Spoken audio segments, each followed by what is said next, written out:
right, everybody, it's Aaron Breitman, the Scarlet Faithful. Friday night, emergency rapid reaction. Was not expecting to do this. I'm on 2 hours sleep. I worked all day. I'm a little grumpy, and the Big Ten decides to do a news dump special on a Friday night, admitting that the officials made a mistake at the end of the Rutgers-Ohio State game on Thursday night. And they specifically cited the rule that I had been citing since last night, Rule 9, Section 3, Article 1, which states that if a player goes out of bounds on his own volition, they cannot come back into play and be the first one to touch the ball.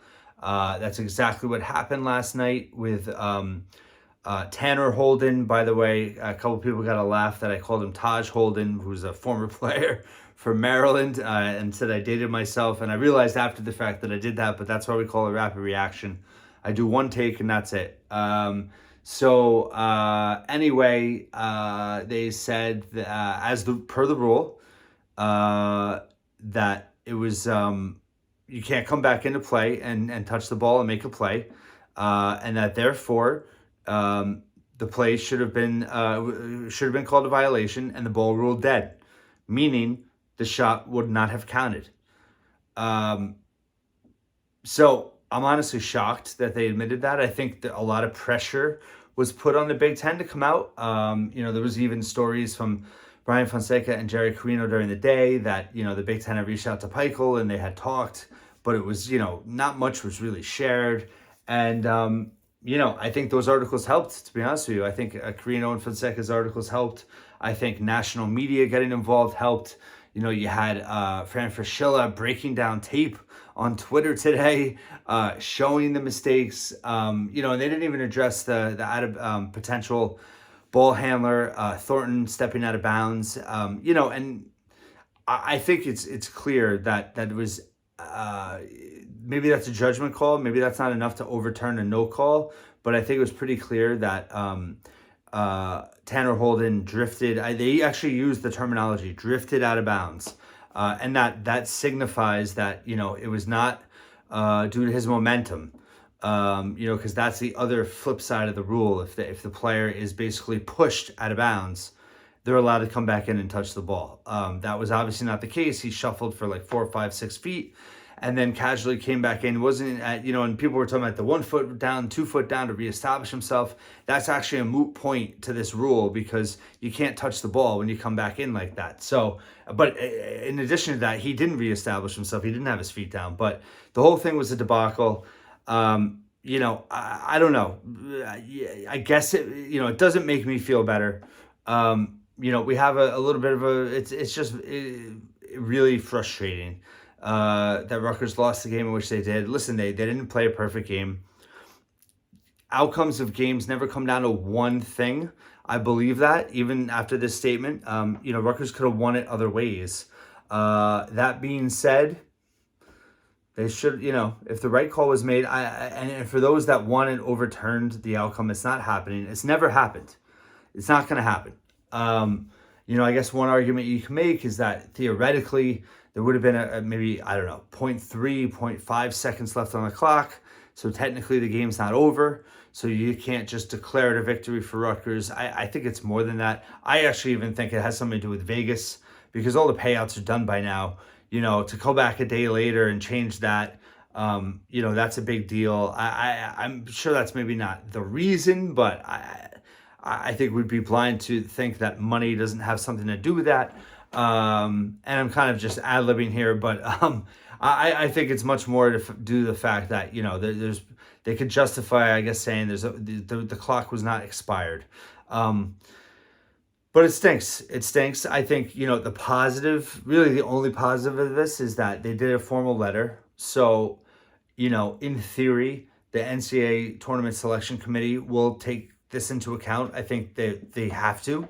And I don't think it's any magical formula or, add a Q1 win to their column. I think it's just, I don't know if I'm describing this correctly, a tiebreaker, or I think it's, is it a get out of jail free card if you're on the bubble that, hey, we actually should have had this win, don't hook us. I don't know. It'd be interesting to see in March what they say about it. And hopefully it's a conversation about Rutgers seeding and not whether they're going to get an at-large bid or not. So, I think my focus right now, and I wrote about it tonight, it's out on the scarletfaithful.com, is talking about what an emotional test now Sunday is for Rutgers. Huge game, obviously already huge game because of the rivalry with Seton Hall, but really this is they can't let the Big Ten beat them twice. They can't let the Big Ten beat them twice. They can't wallow in this. They can't be emotionally drained from this. I think they are. They looked devastated after the game. Caleb and Paul just looked shredded. It was brutal. And I actually love it because these kids care so much. They work so hard. They've done so much for the program. And, they're crushed over a buzzing beaten loss in December that they should have won. So I love them for it. And but I think it's a critical situation now. They have to be able to turn this around. And I think it is. I wrote this, I think it's perfect that they're playing Seton Hall now because I think that there's a natural emotional kind of charge that comes with that game. If they were playing... let's just say they're playing UMass Lowell, who's having a really good season. They're 10-1 now. They just beat UMass at UMass. Their one loss is to Rutgers. They lost to Rutgers by single digits. Listen, I'm not nervous for Seton Hall. Seton Hall is due a big win, and I think on paper Rutgers is definitely the better team. But Seton Hall could easily, not easily, but they could certainly come into the rack. And, if Rutgers comes out flat and, their heads aren't right after this game, they could absolutely lose this game. Or Rutgers could come out with their hair on fire and, just blow Seton Hall out of the building. So there's a lot of things that could happen on Sunday. It obviously makes the rivalry more interesting in terms of this matchup. We'll see what happens. But that's my concern, is that don't let the Big Ten beat you twice. Don't let this snowball into something bigger. If you remember back at Ohio State, what was that? 2020, 2021. That was when they were basically, I think they were like 6-0 or 6-1. And they went to Columbus and they were winning in double figures in the second half. And then the fouls started coming out, and Miles Johnson, I believe, fouled out. I think Montez Mathis. And they lost the game. It was a pretty ugly loss. And it snowballed, and they went on I think it was a 5-game losing streak. So, Paul was on that team, Cliff was on that team, Caleb was on that team. They have that experience. They're the leaders of this team. They need to take charge and make sure that kind of snowballing domino effect doesn't happen again. That's my biggest concern at this point.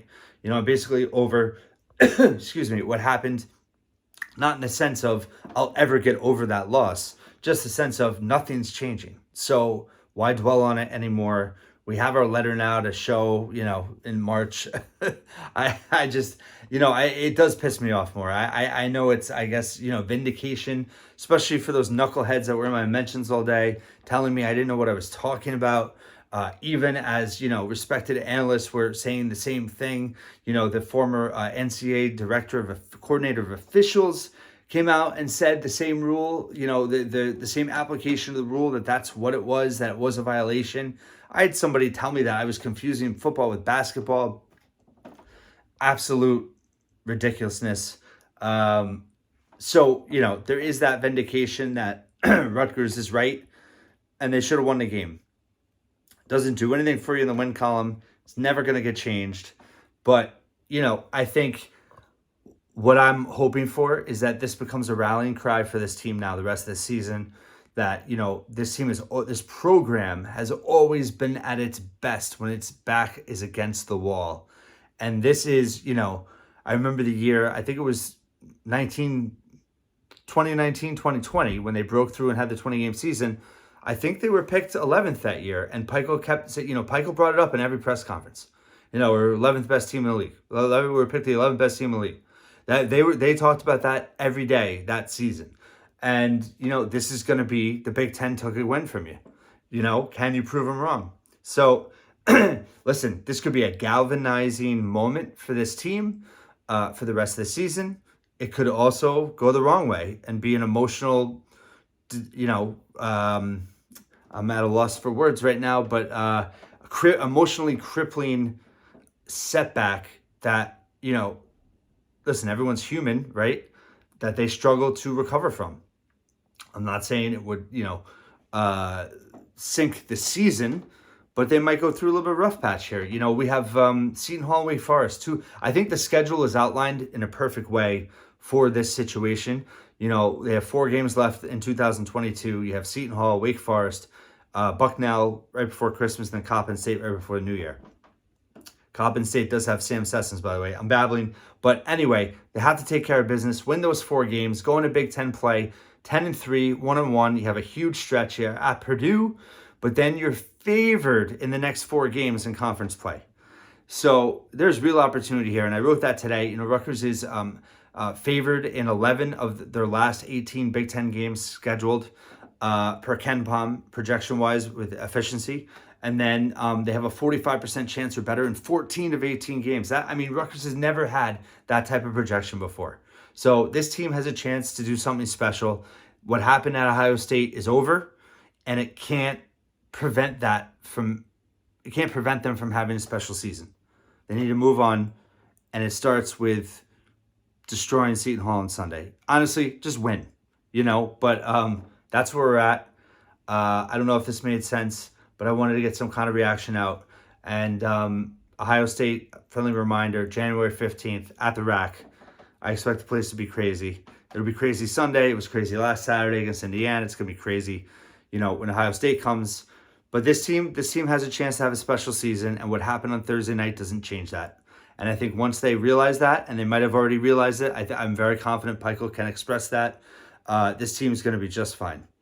So there you go. Enjoy your weekend, and see you Sunday night.